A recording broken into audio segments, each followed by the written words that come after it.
So, Roy Jones Jr., you're fighting again, or at least in an exhibition. First, before we get to anything, how, when, why, where did this all come from? It all came from Mike Tyson. Mike Tyson wanted to come out of retirement and do an exhibition or whatever he could do. And of course, because of the age, not gonna probably let him do a real fight, so he wanted to do an exhibition, which is close to a real fight as he can get. With that being said, we did the exhibition. I mean, we agreed to exhibition, but he also wanted to do it with somebody who wasn't gonna bring a bunch of boxing people. So he told me he had tried a few other opponents, but they all had boxing promoters or boxing lawyers to contact him right away. And it was a turnoff for him because he didn't want to involve boxing people. His team wanted to make sure that he and I got the most for our time and our event. So by putting it that way, that kind of took a lot of people out the picture. And so when he called me, I understood it. Why is it? I know I understand the age thing, right? But you fought until 2018. So why is it they wouldn't let you guys just have a professional bout? Why does it have to be an exhibition? There must be some places that would license you, right? I don't know. I think there are probably a few places that would, but I really can't say. So when they called me, it's like for me to share the ring with Mike Tyson or anything, I wasn't gonna say no. you Yeah. know, I mean, for me, I got to take it like it's a real fighter because it's Mike Tyson. Look how big Mike is. Look how powerful and explosive Mike still is. So for me, I'm not looking at it as like no exhibition. I'm glad it don't go on a record because you never know what might happen. But to get an opportunity to share the ring with Mike Tyson, come on, bro. How do you think he's looking at it? Because I mean, we've all seen the training footage, right? The guy set the fucking world on fire. How do you think he's viewing this? He looking at it the same way. He want to be as ready as he can be. He knows it's me. And, I ain't coming in there just to give him nothing. And he ain't coming to give me nothing. So he knows exactly what it is. He said it best. Look, I only know one speed. That's all he knows. And I know that. So with me knowing that, I got to get ready just like he got to get ready. Have you guys like finalized the rules yet? Is the headgear? What size of the gloves? What exactly have you got sorted out? All they told me so far was 12-ounce gloves. I don't think there will be headgear. I'm not sure, but I don't think it will be. But I do know 12-ounce gloves. And 12-ounce gloves to me are really no different than 10-ounce gloves. So, I mean, especially when you I, got two guys that punch like we punch. I get the impression that they could come to you with sort of any rule set and you'd just be like, yeah, cool. As long as I'm in the ring with Mike, I don't really give a shit. That's what I'm getting from you. And I think he's the same way. Is that just because you guys never got to do it back in your prime, or is that because you guys are friends? What is that? I mean, or is it just because you're both legends of the game? Why is it that you just want to get in that ring so bad? It's because we never got to do it in our prime. And when I won the heavyweight title, I had one request as a heavyweight.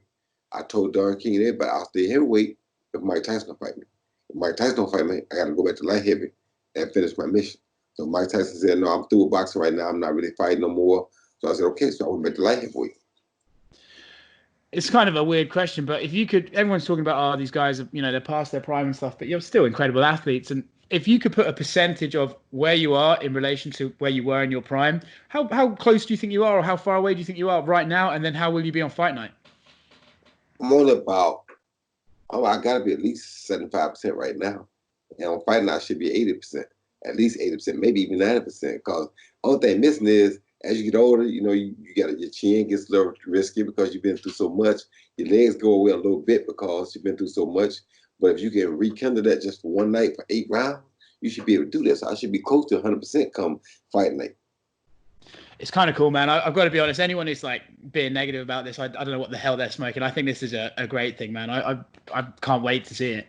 We got the coronavirus. People can't do anything. You know what I mean? No baseball, no basketball, no football, no nothing. I mean, people trying, but it's very difficult. I just read a thing earlier today where 8 new baseball players got coronavirus.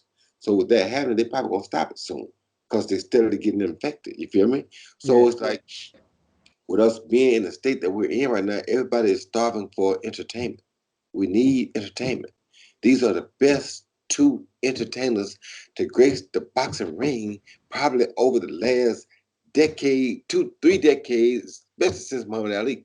Because the person you want to see was Muhammad Ali, then you want to see Mike Tyson and Roy Jones. That's where it was. You feel me? So it's Yeah. like you got 2 of these guys that you can put in the ring at the same time. Yeah, they're beyond 50, but they're still active. They still can move and do things. How could you not want to see what happens? It has to be something spectacular. They're the 2 biggest entertainers you've had in the last, like I say, 4 or 5 decades. I love it. If we put on the analysis hat for a minute, how do you see the fight going when you guys were in your prime, and then how do you see it going now. Is it any different at all? And if there it is, what are the differences? Same difference now as it was then. You got to get past the first 2 or 3 rounds. If you get past the first 2 or 3 rounds, the fight all of a sudden tilts in your favor. The first 3 rounds is tilted in his favor. After the 3 rounds, it's tilted in your favor. And the fact that they said 8 rounds, I said, well, that's even better because if we went 4 rounds, 3 rounds is going to be tilted in his favor. I'm only going to have 1 round to shine. But if we go 8 rounds, now 3 rounds is tilted in his favor. If I can survive the 3 rounds, now I got 5 rounds to shine. Now we doing something. Do you think is it true the old adage is that power is the last thing to go? And if so, is he just still as big a threat as he was? He's even more of a threat now because he knows power's the last thing to go. He knows that legs are the first thing to go, and he knows that his legs aren't what they used to be either. So he want to get it over with as quick as he can. Man, I gotta say, I'm really excited for you. This is the last one ever, right? This is the only reason you're putting the gloves on again.